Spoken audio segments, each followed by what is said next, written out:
Hello friends and welcome to StudyIQ.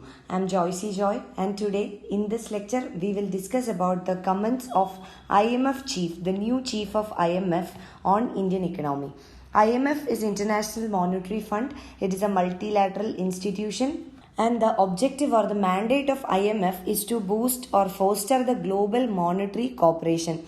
So in this regard, IMF has got three primary functions. First one is to oversee the fixed exchange rate agreements between countries and thereby help those governments to manage their exchange rates. And secondly, to help those countries in economic growth and to provide short-term capital in order to aid the balance of payment. So basically, IMF as a multilateral organization, institution, work towards helping countries achieve better economic growth rates by helping to manage their balance of payment and also to stabilize the exchange rate. If you remember, in the year 1991, when Indian economy adopted the new economic policy rather known as LPG policy, liberalization, privatization and globalization, IMF and World Bank has helped India to raise some loans from them and meet the BOP crisis. So now the IMF chief, the new IMF chief has commented on the global economy slowdown and also particularly about Indian economy. So we will discuss in this lecture what was the comments made by the IMF chief on Indian economy. Let us first come to the current affair. Now when we analyze the current affair, we understand that the new head of the IMF, the managing director, the new MD, the managing director of IMF, Kristalina Georgieva, has made some words of advice for the global leaders on how to revive the global economy. Now the global economy is going through a phase of slowdown. So how to revive the global economy from slowdown, and also certain specific comments were made with regard to India. So we will discuss this in detail. Now, from your examination perspective, the name of the new IMF head is very important. This can be asked in any competitive examination. So the new IMF head is Kristalina Georgieva. So please remember this name. Now let us come to the observations, key observations made by the new IMF head. The new IMF head has singled out India along with Brazil as witnessing pronounced growth slowdown. So, along with Brazil, India was mentioned as an economy that will witness a pronounced growth slowdown. So, this was one key observation made by the head. Now, IMF expects the growth to slow down in nearly 90% of the world this year. So, it clearly means that the global economy as a whole is undergoing a slowdown. 90% of the whole world, the global economy is going to witness a slowdown in this present fiscal.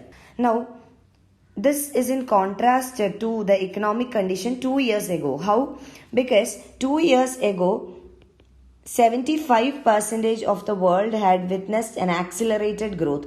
This means that almost 2 years ago, 75%, a majority of the world global economy has witnessed an increase in the growth rates. Now, in 2019, 90% of the world is undergoing a slowdown. So, this is in contradiction. And also, it is expected that the global growth rate, it is expected to hit the lowest rate since the beginning of this decade. So, it is expected to be the lowest. Now, in July 2019, the IMF had cut its financial year 2020 growth forecast for Indian economy by 30 basis points to 7%. So, in July 2019, IMF had cut down its growth expectation for Indian economy to 7%. So, this clearly means that IMF is expecting the global economy to slow down and also the Indian economy in particular to slow down. So these are the key observations made by the IMF chief. So one thing to be noted here is that 90% of the world, a big majority, a huge majority of the world is going to witness a global slowdown, growth slowdown, and this is not just a single case with India.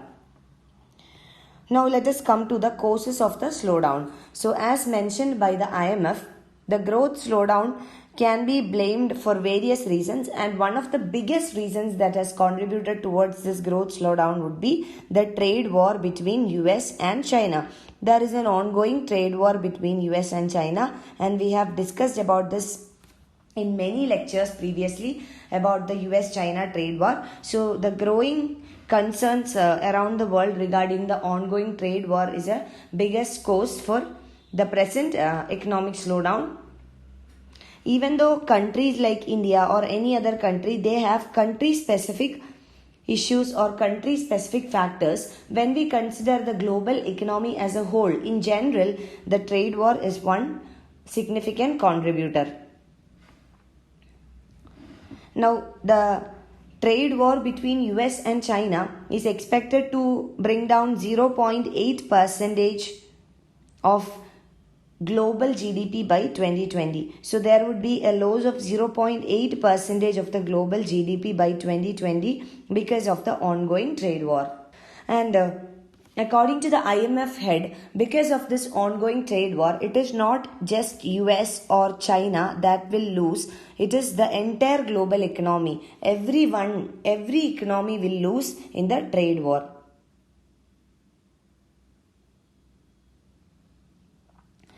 And the IMF chief has called for a synchronized, that is a coordinated effort of different economies, of different countries, synchronized global policy action to arrest the synchronized slowdown in the global growth.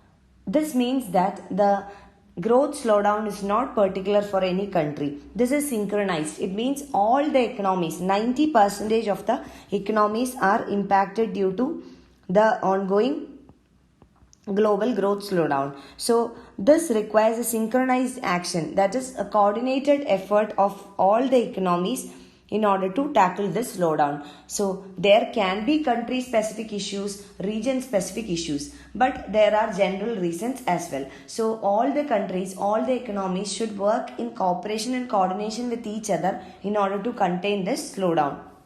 Now let us see what are the unaddressed issues in the speech of the IMF chief. What are the issues that were not addressed?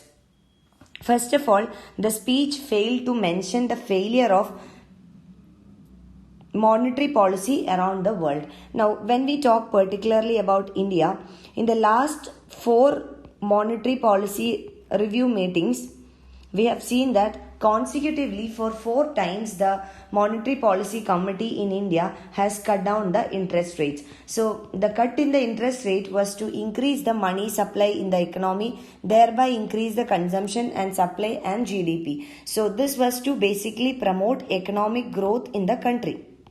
Likewise, many other economies have also similarly adopted a loose or a expansionary monetary policy in order to increase the money supply and thereby boost the economic growth. Now, a very specific example would be of US. The US Federal Reserve, which is a central bank of the US economy, for the first time after the global financial crisis in the year 2008, that is almost after 11 years, they have reduced the interest rates. So this definitely means that they want to increase the money supply and increase the economic growth. Similarly, around the globe, we will see that many major economies have adopted similar policies of expansionary monetary policy in order to face this global growth slowdown. So definitely expansionary monetary policy means reducing the interest rates. This means money supply will increase. So by increasing the money supply, what will happen? The economic growth rates will increase. So many economies have adopted monetary policy. But the IMF chief failed to mention why did the monetary policies did not succeed. Why the monetary policies of different countries were not able to contain the global growth slowdown. Now, when we talk about the monetary policy around the world, most of the major economies have cut down their interest rates. In most of the economies, the interest rates are very low, and even in some economies, it is near to 0. So this was not mentioned by the IMF chief, and also why the monetary policy did not help these economies. The reasons were not cited. Now second one, the IMF chief also did not mention about the debt burden of the corporates and the government. Now when we talk about the private sector as well as the public sector, that is the government sector, the government as well as the corporates are burdened with unsustainable rates of or amount of debt. This is not a case specific to India. In India also the corporate loans as well as the government borrowings are very high, but also in many other major economies the debt burden of the corporates and the governments are very high, and this was also not mentioned by the IMF chief. And finally, the IMF chief has called for more monetary policy as well as fiscal policy actions. So, apart from monetary policy and fiscal policy, no other remedies were suggested by the IMF chief. Now, what makes it relevant is because already all the economies, in case of India also we have adopted monetary policy, fiscal policy, etc. Other economies are also trying to adopt monetary policies and fiscal policies to contain the growth slowdown. But these policies have not helped to a larger extent. But still the IMF chief did not mention about any other remedies, did not come up with other solutions. Now when we talk specifically about India, as a part of monetary policy, as we said, 4 times consecutively the interest rates, the repo rates have been reduced. This is to increase the money supply, thereby increase the economic growth rate. Now when we talk about fiscal policy, the finance minister has announced its fiscal stimulus package. Also the corporate tax rates have been cut. All these have been done in order to boost investment and consumption in the economy, thereby ensure economic growth. But these fiscal policies as well as the monetary policies has not helped to a larger extent. So IMF chief did not mention what are the reasons for the failure and what are the alternative remedies available. So these are certain unaddressed issues. Now let us see the status of India. What does India need? The IMF chief has emphasized on the need for structural reforms in order to boost growth, particularly in emerging market economies. Now India is an emerging market economy. But what kind of structural reforms? This was not mentioned properly. So adoption of structural reforms is necessary. And secondly, the IMF chief also cited about the forthcoming World Economic Outlook report. Now, the World Economic Output report is published by IMF. This is a very, very important fact. This was a previous year UPSC preliminary question as well. And in the UPSC preliminary examination, at least 1 or 2 reports are asked. The publisher of the reports, etc. are asked frequently. So, you need to know some important reports and who is the publisher of those reports. So, IMF publishes World Economic Outlook report, which is a very, very important report. Now, third thing is that India needs to raise its productivity. Along with structural reforms, we also need to raise the productivity. And this will help emerging market economies like India to double the speed at which these countries can increase the standard of living of the people in those countries. So, economic growth plus economic development can be achieved by these emerging market economies by adopting structural reforms and by raising productivity. You can find the PDF of this lecture on our website www.studyiq.com. You can also follow my Facebook page for more video updates. You can write to me at joycey.studyiq@gmail.com for any of your queries and clarification. Thank you.